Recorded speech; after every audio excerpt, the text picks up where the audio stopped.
Bismillahirrahmanirrahim. Sayyidina Muhammad Rasulullah sallallahu alaihi wasallam ali jamil anbiya wal mursalin sahabat wa qarabat tabi'in tabi'in bi ihsan ila yaumiddin wa nafihim bi rahmatika ya arhamar rahimin. Al-Fatihah.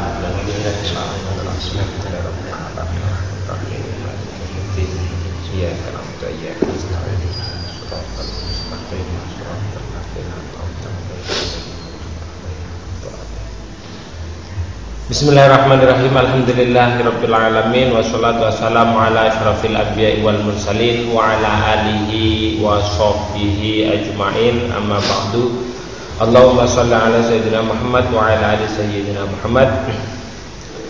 Segala puji bagi Allah yang telah memberikan kekuatan kepada kita sehingga kita bisa melanjutkan kajian kitab Safinatun Najah ini yang dikarang oleh Imam An-Nawawi. Semoga apa yang kita lakukan saat ini tetap mendapatkan pahala dari Allah Subhanahu wa taala.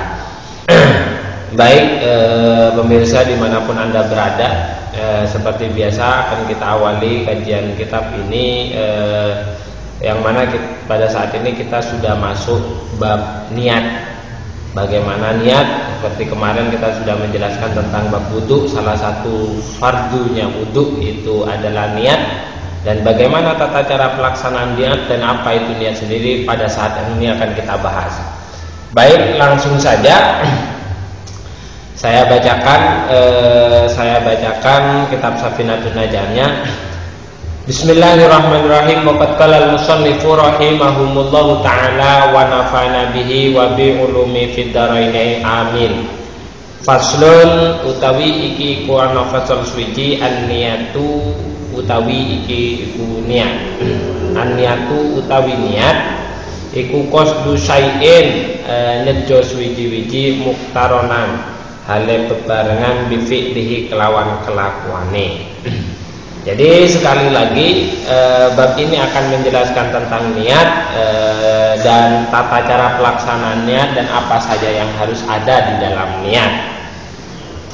Di sini dikatakan bahwasanya niat itu adalah penyengajaan sesuatu yang bersamaan dengan pekerjaannya. Maka apabila ada penyengajaan sesuatu namun tidak bersamaan dengan pekerjaannya, itu tidak dinamakan niat, tapi summiya dzalik al-qasdu azman la niyatan. Maka hal tersebut dinamakan dengan azam, bukanlah niat. Sekali lagi, niat itu harus bersamaan dengan penyengajaan sesuatu, harus bersamaan dengan pekerjaannya. Itu yang dinamakan niat. Apabila hanya penyengajaan sesuatu saja tanpa bersamaan dengan pekerjaannya, itu tidak dinamakan niat, tapi dinamakan dengan azam. Azam itu adalah penyengajaan saja, keinginan seseorang untuk melakukan sesuatu, apakah itu baik atau jelek, itu dinamakan azam, tanpa harus dibarengi dengan pekerjaannya, itu namanya azam. Kalau niat itu harus bersamaan, artinya ketika mengambil wudu, ya berarti tepat pada saat kita membasuh muka, sampainya air ke muka, itu dalam hati itu sudah punya perasaan kalau kita mau melaksanakan wudu, itu dinamakan dengan niat. Lalu wa mahalluha al-qalbu. Wa hamalha utawi panggone niat iku al-qalbu ing dalam hati. Jadi tempatnya niat itu di dalam hati, bukan apa yang kita kalimatkan nawait. Kalau wudu seperti nawaitul wudu ali rafil hadatsil, itu bukan niat itu namanya. Tapi yang ada di dalam hati, keinginan kita atau penyengajaan kita untuk melaksanakan wudu, itulah yang dinamakan niat.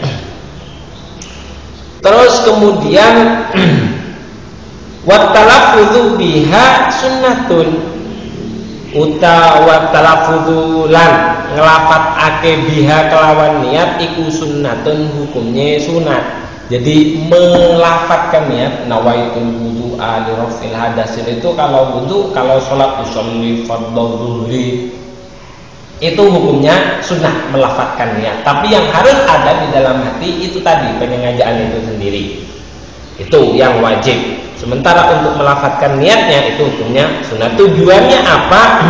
liyu'awwinal lisan liyu'awwina al-lisanu al-qalba. Jadi tujuannya adalah pelafatan niat itu tadi agar hati kita terbantu untuk bisa mengeluarkan penyengajaan.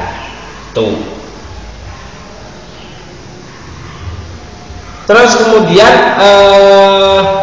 waktuha utawi panggone niat inda ghusli awwali juz'in minal wajhi, itu kalau untuk wudu. Wa waktuha utawi waktu niat iku inda ghusli awwali juz'in ing dalam nalikane baswe awali juz minal wajhi saking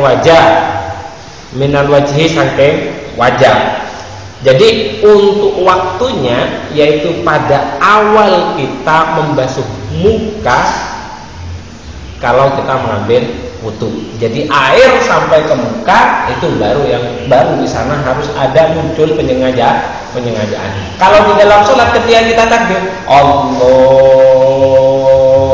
Akbar, dan proses mulai dari pengucapan lafaz A dan B dari tengah-tengah itu harus ada yang namanya niat. Itu jadi sekali lagi niat itu adalah sesuatu penyengajaan sesuatu yang harus bersamaan dengan pekerjaannya. Kapan pekerjaannya itu? Tempatnya di mana? Yaitu tempatnya ada di dalam hati. Kemudian kapan harus dilakukan? Yaitu tepat pada awal pekerjaan itu dimulai. Kalau sholat pada saat takbir, kalau wudhu pada saat air sampai ke muka.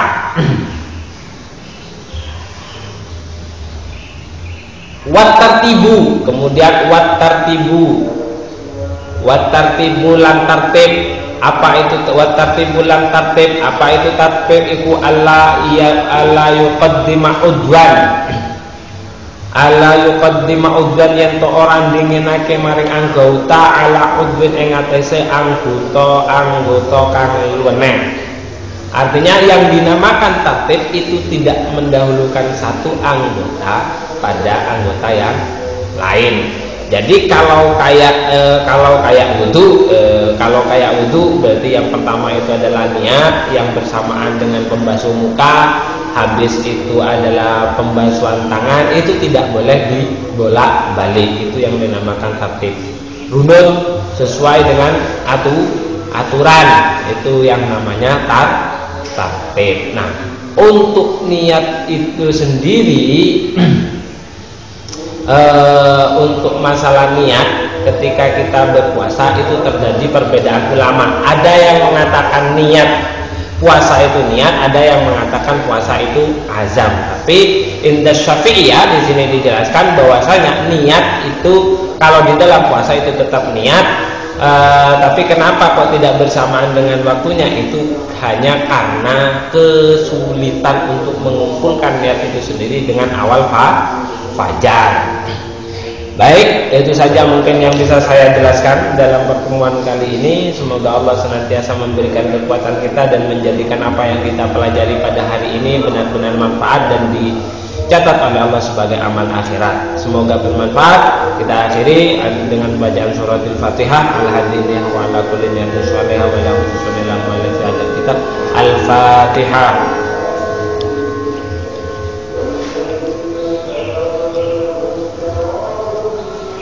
Saya akhiri. Assalamualaikum warahmatullahi wabarakatuh.